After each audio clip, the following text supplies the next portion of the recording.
Hello everyone, I hope you're having a wonderful day. Today, we're going to uncover a big turning point. Adam suddenly says, "I'll buy the entire red pomelo orchard," and at the same time, Tuna faces her first stressful day learning computer work before TET. Can Alex handle this massive contract while helping Tuna grow stronger at work and at home?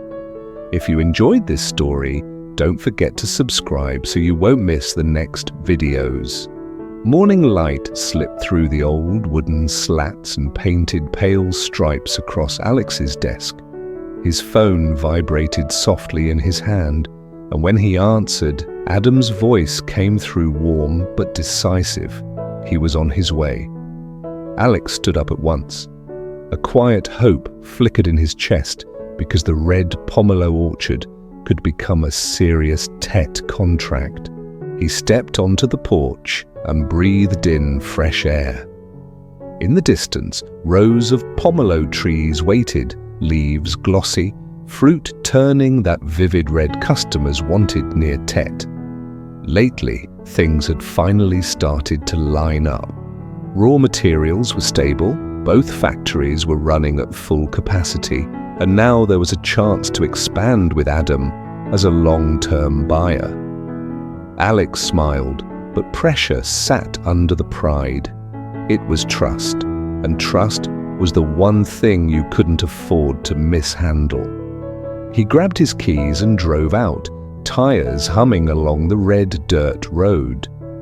Wind slipped through the window, carrying the scent of fresh leaves and warm soil, like a reminder that effort can bloom if you keep showing up. Adam wasn't only buying fruit, he was the kind of client who could open doors. Alex tightened his grip on the wheel and promised himself he wouldn't disappoint. By midday, the orchard looked unreal under the sun. Red pomelos hung among green leaves like small rubies. Alex met Adam at the entrance and led him inside, keeping his voice steady. "This is our red pomelo orchard. Please take a look." Adam didn't rush. He bent down, lifted a fruit gently, turned it in his fingers, checked the skin and color, then examined another. His eyes lit up as he saw how consistent the red was from tree to tree. "The fruit is beautiful," Adam said. "Very even." Alex nodded, relieved, and explained their process simply.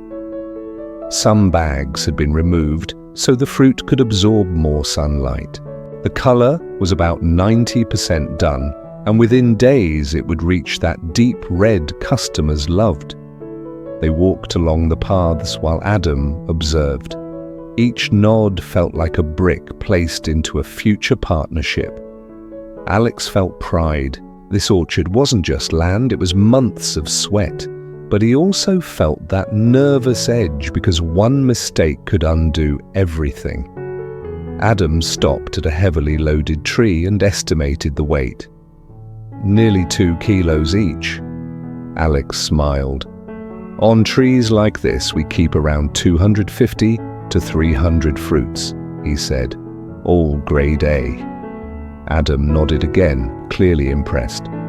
Standing among blazing red pomelos, Alex realized the conversation wasn't only about produce, it was about trust. Pressure was real, but hope was bigger. Under the canopy, sunlight filtered through leaves and scattered across the ground. Adam paused, looked across the 3-hectare stretch, then said the words Alex had been bracing for. "I'll buy the entire garden."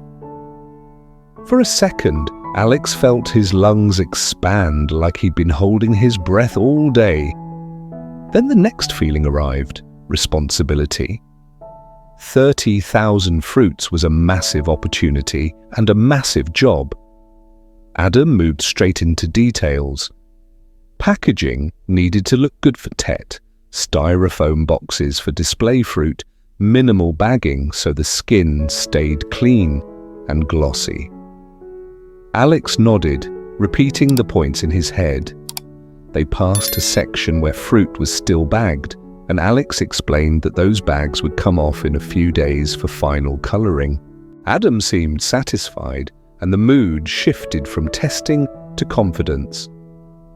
When the truck comes for harvest, Adam added, notify me one day ahead so I can prepare. Absolutely, Alex said. They sealed the business part at a small roadside coffee shop. The contract lay open as Adam read each line carefully, then signed. Alex watched the pen move and felt relief wash over him when the signature was done. 50,000 VND per fruit, the entire orchard reserved. Adam transferred 1 billion up front with the remainder due on delivery. As they sipped coffee, the conversation loosened. Are you married, Alex? Adam asked. Not yet, Alex replied, but I'm in love. Adam smiled. Invite me when you marry? Alex agreed, and for a moment his mind went to Tuna and Henry. Adam admitted he had no girlfriend, work was demanding, and he wanted stability first. Alex understood men often push love to later until later becomes a habit. Before leaving, Adam raised his glass. Hope we collaborate long term. Alex raised his. Me too. Driving back, Alex felt lighter. The contract meant money, yes, but also momentum. And he couldn't help thinking of home because success only mattered if it brought peace to the people waiting there.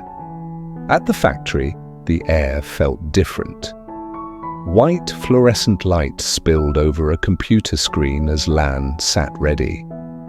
The ceiling fan turned steadily, pushing warm air around a small office that smelled faintly of paper and printer ink. Tuna stepped in, still a little breathless from the market, and sat down with her hands gripping her bag strap. Lan smiled. You just arrived? Tuna nodded. Lan got straight to it. Today's import data was compiled and needed to be entered into the computer, then printed for management. Tuna stared at the screen, confusion obvious. After a beat, she admitted quietly, I don't really know computers. I can write a little, that's all. It's okay, Lan said, calm and patient. You use a phone, right? You'll learn fast. Tet is coming, so we'll be busy, but I'll teach you step by step. Tuna nodded, but anxiety sat heavy in her chest. The job felt formal, the tasks looked complicated, and she didn't want to waste Lan's time or disappoint Alex. Still, Lan's steady tone felt like a small light in a big room. Lan pulled her chair closer and began. First, click here. This is where you enter raw material quantities. Then you save. Then you print the report.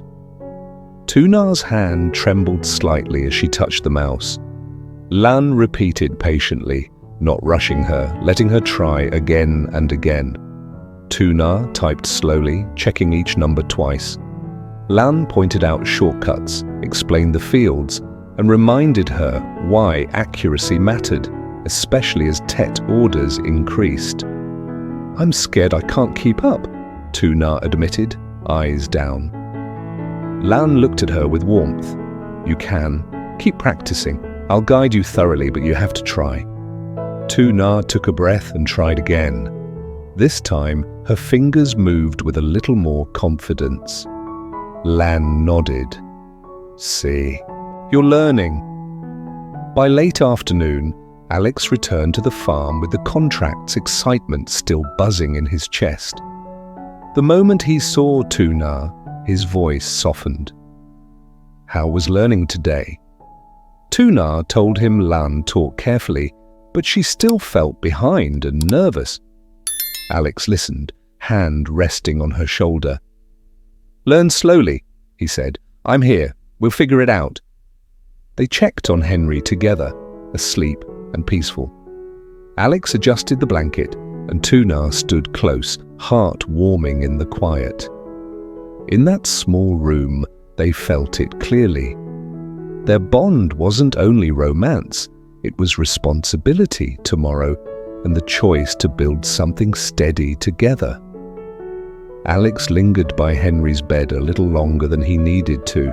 The baby's breathing was steady, his tiny fingers curled around the stuffed elephant, and that simple calm made all the day's pressure feel worth carrying. Alex smoothed the blanket once, then backed out of the room and closed the door gently. He turned to Tuna, who stood in the hallway with tired eyes and a guarded kind of hope. They sat in the living room without turning on bright lights. The soft glow from the kitchen was enough. Outside, the night wind brushed the window, and somewhere far off a motorbike passed and faded. "How was training today?" Alex asked, softer now, more like an invitation than a test. Tuna exhaled. "Lan is patient," she said. "She explains step by step. She doesn't rush me." Her fingers tightened around her bag strap out of habit. "But I'm embarrassed. I don't know the basics. Sometimes I click the wrong thing and my heart jumps like I ruined everything." Alex covered her hand with his. "You didn't ruin anything," he said. "You're learning. Everyone starts somewhere." Tuna nodded, but worry stayed. "Tet is coming. Lan said there will be more data, more pressure. I'm scared I'll fall behind and make her carry too much." Alex listened, then said, "Okay, then we solve it properly. We don't panic, and we don't pretend it's fine." Tuna looked up. "How?" "I'll add support," Alex replied. "Lan shouldn't train you and handle the Tet rush alone. I'll hire a part-time assistant for data entry, at least for this season. It's cheaper than mistakes, and it protects everyone's energy." Tuna's eyebrows lifted. "But money?" Alex gave her a calm smile. "Today, Adam signed. He's buying the whole orchard. 30,000 red pomelos for Tet. He transferred 1 billion up front." Tuna blinked. "The whole orchard?" Alex nodded. 50,000 per fruit. The rest is paid on delivery. It's a big deal, and it's also a big responsibility. He paused. "Adam is detail-oriented. Packaging, timing, appearance. He checks everything. But that's why I trust him. If he chooses you, he stays." Tuna absorbed that, then said quietly, "That's good. And it means you'll be even busier." "I will," Alex admitted. "Which is why I want you closer to the work side. I don't want you watching my life from outside. I want you to understand what we're building, and I want you to feel capable in it." Tuna glanced toward Henry's door, then back to Alex. "I want that too," she said. "I just don't want to be the weak link." Alex's voice turned steady. "You're not a weak link," he said. "You're the reason we still have a family. You don't need to be perfect overnight. You only need to keep moving." Tuna's eyes softened. "Lan said I learn fast," she admitted, "but I still feel lost when I see the screen." "Then we make it smaller," Alex said. 10 minutes a day at home. I'll show you the basics on a laptop. No pressure, just repetition. If you get tired, we stop." Tuna blinked. "You'll teach me too?" "Of course," Alex replied. "You're not alone." That sentence landed like a blanket. Tuna nodded slowly. 10 minutes, she agreed. "But promise you won't laugh when I mess up." Alex smiled. "I promise I won't laugh at you. I might laugh with you, if you want. Never at you." Tuna let out a small laugh that sounded like relief. After a sip of water, she asked, "So what happens next with Adam?" "Harvest planning," Alex said. "We remove the remaining bags in a few days to finish the colour. Adam wants display fruit packed in styrofoam boxes, no scratches, no dull skin. He wants notice one day before the truck comes. He's buying fruit, but he's really buying consistency." Tuna nodded. "Consistency is trust," she said. "People don't come back for promises. They come back for what you deliver. Alex looked at her, impressed. See? You understand more than you think. Tuna shrugged. I understand life, she said. Work is just life with numbers. A faint sound came from Henry's room, a sleepy shift and then quiet. Both of them paused, then relaxed. Tuna smiled. He's dreaming, she whispered. Probably about the elephant, Alex said. Tuna grew serious. Alex, do you ever feel scared, even when things are going well? Alex nodded after a beat. Yes, he admitted. After everything, my body still expects a storm, but fear doesn't disappear because you tell it to. It fades because you build stability, one day at a time. Tuna listened closely. Alex continued, Today, when Adam said he'd buy the whole orchard, I felt proud. Then I felt pressure. And I realized pressure is not the enemy. Fear is. Pressure means someone trusts you. It means you have something worth protecting. Tuna breathed out. So how do we protect it? By being honest with each other, Alex said. No hiding problems. No waiting until stress explodes. If you struggle at work, tell me. If I struggle, I tell you. We solve it early. Tuna nodded, eyes glistening. I want that, she said. I want us to be a team, not just in love, but in life. Alex brushed a strand of hair behind her ear. We are, he said, and we'll get stronger. He wrapped his arms around her from behind, resting his chin near her shoulder. I only want the best for you and Henry, he whispered. Tuna leaned back into him. I know, she said, and I want to stand beside you, not behind you. Alex tightened his embrace gently. Then we do it together, he said. Tomorrow, 10 minutes, and I'll call someone about helping Lan. Tuna nodded. Tomorrow, she repeated, as if saying it made it real. Alex went to the kitchen and came back with 2 cups of warm tea, setting one in front of Tuna the way he always did, quietly, without asking for credit. Steam rose between them, and the smell made the room feel like home instead of a battlefield. After Tet, Alex said, let's take Henry out again. Not for photos, not for show, just to breathe. A park, a riverside walk, maybe a small pagoda if you want. Tuna smiled, then her eyes softened. I miss simple places, she admitted. When life was hard, I stopped dreaming. I only counted days. Alex nodded. Then we'll start dreaming again, but gently, he said. Small plans, kept promises. Tuna wrapped both hands around the cup, warmth seeping into her fingers, and whispered, Okay, I want that kind of future. One step at a time, together. They stayed quiet, letting the day settle.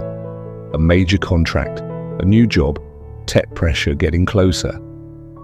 And still the house felt steady because they were finally talking like partners, not like people surviving separately. Before bed, Alex checked Henry one more time. He watched the baby's peaceful face and felt the promise rise again, clear and simple. Everything I build for this.